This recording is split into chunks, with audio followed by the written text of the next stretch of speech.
Hi, my name is Ryan. And my name's Michael. And I'm John. Today we're going to talk to you about bonds. James bonds. Just kidding. We're going to talk about molecular bonds. So there are four types of bonds. There's ionic, covalent, metallic, and polar. In our first demonstration, we're going to show you metallic bonds and some of their properties. In this demonstration, we have stress test analyzer to determine the strength of different metals. First, we test aluminum. The stress test tells us that it took 238 pounds of force to break. Secondly, we test steel. Steel is composed of predominantly iron with carbon, manganese, phosphorus, sulfur, and silicon.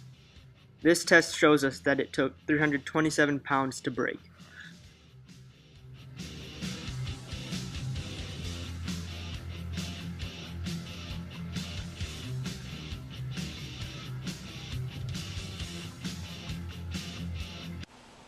Wow, that was fun. What did you say, Ryan? Yeah, it was. It really demonstrated the strength and malleability of the metallic bond. In our next demonstration, we'll discuss ionic bonds and some of their properties. Alright, so in this demonstration, we measure the conductivity of three different solutions. We have deionized water on the left, salt water in the middle, and sugar water on the right. First, we measure the conductivity of the deionized water on the left. This served as the baseline for this demonstration, and as you can see, it's 134 microsiemens per centimeter. Then we rinsed the probe off with deionized water, and as we put it into the salt water, you can see in the top right that the conductivity increased greatly over the deionized water. This is because of the ionic bonds in salt. It allows the salt to become aqueous and ultimately increases the conductivity of the solution. Now we rinsed the conductivity probe again with deionized water and stuck it into the sugar solution. And as you can see, the sugar solution, sugar which is a covalent compound, the conductivity is the exact same as the deionized water on the left. Wow, that was a really clear demonstration. Yeah, it really showed how ionic compounds can conduct electricity in aqueous solutions, while covalent compounds don't.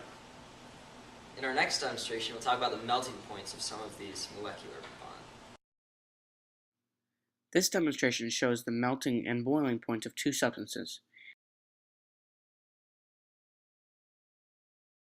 Here we have ice and salt. We gathered ice cubes and salt and put them on a hot plate. The ice has a relatively low melting and/or boiling point, whereas the salt has a much higher melting and/or boiling point.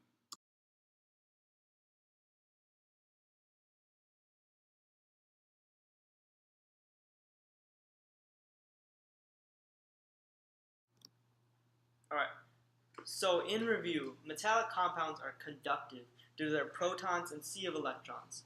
When an electrical current hits the metallic compounds, the sea of electrons allows the current to flow through the compound. And due to the sea of electrons, it's also malleable but strong, so it can be bendable but it can't break. And it also gives it a high melting point. Okay. Ionic bonds. They have a relatively high melting point. They're conductive in aqueous solutions. An example of one of them is salt.